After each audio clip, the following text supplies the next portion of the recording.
محمد صلی اللہ علیہ وسلم کے پاس گئے. محمد صلی اللہ علیہ وسلم نے میرے حق میں فیصلہ کیا. یہ کہتا ہے کہ میرے کو رسول اللہ صلی اللہ علیہ وسلم کا فیصلہ پسند نہیں, عمر جو فیصلہ کرے وہ پسند ہے.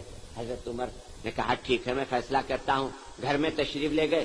اندر سے جو وہ یہ سوچ رہے ہیں دیوان خانہ کھولیں گے, بٹھائیں گے, جی بات چیت کریں گے, خوش ہو جائیں گے کہ میرے کو محمد صلی اللہ علیہ وسلم سے زیادہ سمجھا, اس بات سے خوش ہو جائیں گے. مگر فاروق اعظم ہیں یہ, کوئی آج کل کے جی نہلے دہلے نہیں. حضرت عمر اندر سے باہر آئے تو ہاتھ میں ننگی تلوار تھی, اور ایک بار جو کیا وہ مسلمان کا سر الگ دھڑ الگ. اس نے کہا حضرت کیا کیا آپ نے؟ کہا فیصلہ. یہودی بولا یہ فیصلہ ہے؟ بولے یہی فیصلہ ہے.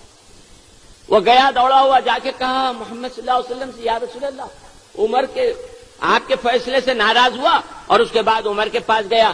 عمر نے پوری فیصلہ کر دیا اس کا, سر الگ دھڑ الگ. سرکار نے بلایا عمر فاروق کو, بلا کے کہا کیوں عمر تم مسلمانوں کو قتل کرنے لگے؟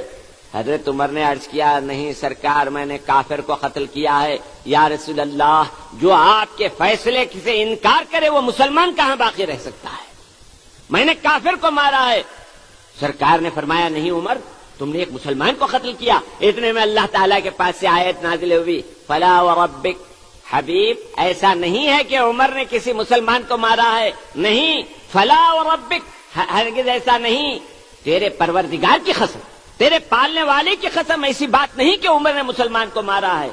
بلکہ لا یؤمنون یہ اس وقت تک مومن نہیں ہو سکتے حتی یحکموک فیما شجر بینہم, یہاں تک کہ وہ آپ کو حکم بنائیں, آپ کو فیصلہ کرنے والا بنائیں جو کچھ ان کے درمیان جھگڑا ہے.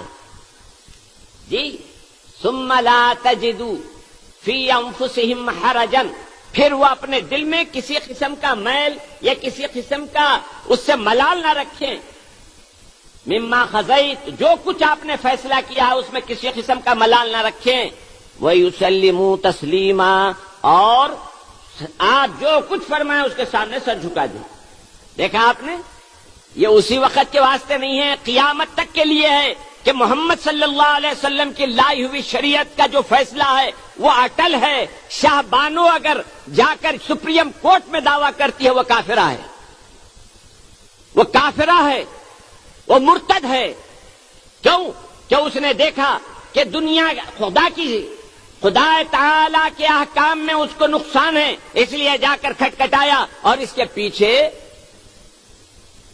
ہم جانتے ہیں کون ہے, ہم جانتے ہیں کون ہے. چرخ کو کب ہے سلیقہ یہ ستمگاری میں, کوئی معشوق ہے اس پردہ زنگاری میں, کوئی چھپا ہوا ہے.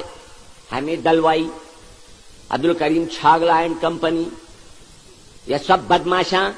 آپ کو معلوم حمید دلوائی نے مرتے وقت کہا میں مسلمان نہیں ہوں, میرے کو جلایا جائے. اللہ میاں بتا دیے جل دنیا میں بھی جل رہے, آخرت میں تو اور جلنا ہے. اور چھاگلا, عبدالکریم چھاگلا, اس نے بھی مرتے وقت کہا کہ میرے کو جلایا جائے. ایسے بہت سے ہیں. یہ عارف محمد خان بھی ایسی وصیت کرنے والا ہے. میرے کو ڈر نہیں ہے, جیل کو جا کے آئے ہوں, 10 مہینے رہے ہیں. بیٹھے جمعدار صاحب ادھر بیٹھے اوپر, ہاں سلام کر رہے ہیں وہاں سے. یہی تھے ہمارے خفلہ ڈالنے والے جمعدار صاحب, ہاتھ واتھ چوم کے اندر جائیے بولتے تھے. اندر گئے بعد لاکھ, ارے کیا رے ہاتھ چوم کے اندر بھی جا رہا ہے, کیا کروں, سوائے اندر جانے کے جگہ کہاں ہے. مگر اللہ کا شکر ہے وہاں بھی رہے تک لوگ مسلمان ہوئے, لوگ مریداں ہوئے, لوگ توبہ کیے, داڑیاں چھوڑے, نمازاں شروع کر دیے. تو وہاں کے جیلر صاحب پوچھے مولانا اب یہ سب اچھے ہو گئے؟ بولا چھوڑ کے دیکھو. اچھے ہو گئے بول کے میں کیسا بولوں, چھوڑو پھر دیکھو. ارے کیسا چھوڑیں گے, مولا پوچھ لیں گے پھر. جی جتنا کرنا تھا کیے, اب چھوڑ کے دیکھو, اچھے ہوئے تو جانے دو, نہیں تو رہنے دو. تو اس واسطے اب جیل ویل کا تو فکر نہیں, وہ بھی اللہ تعالیٰ کا فضل ہے. وہاں بھی جانا کس کو نصیب ہوتا میاں, وہ بھی سنت یوسف ہے. تو میرے عزیز دوستو, میں آپ حضرات سے یہ بھی کہوں گا اب جیل جانے کو تیار رہو, سب کچھ کرنے کو تیار رہو, مگر دین کو پر آنچ آنے کے لیے کسی قسم کا موقع اس جلاد حکومت کو مت دو. ہم کچھ نہیں کرتے، ہم تو سیدھا اللہ میاں کے حوالے کر دیتے ہیں. اور وہ ایسا ہے الم تر کیف فعل ربک بعاد ارم ذات العماد التي لم يخلق مثلها في البلاد وثمود الذين جابوا الصخر بالوادي وفرعون ذي الاوتاد الذين طغوا في البلاد فاكثروا فيها الفساد فصب عليهم ربك صوت عذاب ان ربك لبالمرصاد. کیا نہیں دیکھا تم نے؟ تمہارے سے بڑے غانٹے، تمہارے سے بڑے طاقتور، ان کو ہم نے تہس نہس کر دیا. وہ لوگ جو پہاڑوں میں چٹانیں بنا بنا کر، چٹانوں کو تراش کر گھروں میں رہتے تھے، وہ جو پلروں کے گھر بناتے تھے، اور وہ فرعون جو لوگوں کے ہتھیلیوں میں میخ ٹھوک ٹھوک کر مارتا تھا، کیا ہوا؟ خدا کا کوڑا جب برسا، فرعون کو ڈبا دیا گیا اور ان سارے بدماشوں کا نام و نشان باقی نہیں رہا. تو ان لوگوں کا نشان باقی نہیں رہا تو تمہارا کیا رہتا مہاراج؟ ہم وہاں کے مہاراج کو بول رہے ہیں، ہر جگہ کے مہاراج کو نہیں. ہمارے ہندو بھائی تو ہمارے دوست ہیں، ہم کو تو ان کے ساتھ اچھا رہنا چاہیے. اور جیسا یاد رکھو، مسلمان ہر مقام پر دعوت دینے والا ہوتا، داعی ہوتا ہے. اگر کسی محلے میں کسی کو قتل کر دیے تو اپنے محلے میں سے جانے والے کو مارنا یہ مسلمان کا شیوا نہیں، یہ مسلمان کا شیوا نہیں. ہاں، جو لڑ رہا ہے اس سے لڑیے، اس کو قتل کیجئے، وہ اگر قتل کرنے آیا ہے جائز ہے.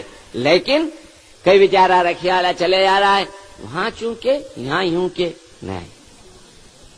تم محمد عربی کے غلام ہو، مولانا سے پوچھ لو، یہ ناجائز ہے، یہ قتل نفس ہے اور یہ اللہ کے پاس پوچھے. یاد ہے؟ اور اسی طرح ہاں، جو تم سے لڑ رہا ہے، جو تمہارے پر حملہ کیا ہے، اس سے لڑو. تمہارا مال کوئی چھین رہا ہے، تم اس سے لڑ کر اپنے مال کو بچاؤ. سرکار فرماتے ہیں اگر کوئی مال بچانے کے لیے جان دیتا ہے تو وہ شہید ہے. سمجھے آپ؟ تو میرے بھائی ذرا تم ہر جگہ مومن بن کے رہو. پھر دیکھو تم جب اس طرح سے کریں گے، پورے لائسنس ہتھیاروں کے تم کو ملیں گے، دوسروں کو نہیں ملیں گے. کیوں؟ ارے یہ لوگ تو بغیر جرم کے قتل نہیں کرتے بھائی، یہ تو بڑے صالح ہیں. تو تمہاری زندگی بھی بچ جائے گی. ہر ایک کے پاس 12 بور رہی، 303 رہی، تفنچا رہا اور ریوالور رہا، تو کوئی آتا نزدیک؟ ہاتھ خالی فتح اللہ خان ہیں بول کے سب نزدیک آ رہے ہیں. ہتھیار رہے تو آتے. ایک میری بات سنو، آپ بولیں گے یہ کیا بول رہے ہیں مولانا؟ اجی تم مسلمان ہیں، اس کو رسول اللہ صلی اللہ علیہ وسلم کا حکم معلوم نہیں، تم کو تو معلوم ہے. وہ اس کے پاس قرآن نہیں، تمہارے پاس تو قرآن ہے. اس کے پاس شریعت نہیں، تمہارے پاس تو شریعت ہے. اس کے پاس آخرت نہیں، تمہارے پاس تو آخرت ہے. اس لیے تم جہاں بھی رہو مومن بن کے رہو. تمہارا عمل ایسا رہنا جیسے محمد صلی اللہ علیہ وسلم کا ہے، سلام اس پر کہ جس نے خون کے پیاسوں کو دعائیں دی، سلام اس پر کہ جس نے زخم کھا کر پھول برسائے. جی یہ ہے ہمارا عمل، اور یہی ہمارا عمل ایسا ہے جو تمہارے کو ہندوستان میں عزت سے رکھے گا، اور انشاءاللہ تمہارے پر ایک آنچ بھی آنے نہ پائے گی. آپ بولیں گے مولانا یہ سب سے الگ بول رہے ہیں عاقل صاحب، کیا ہے؟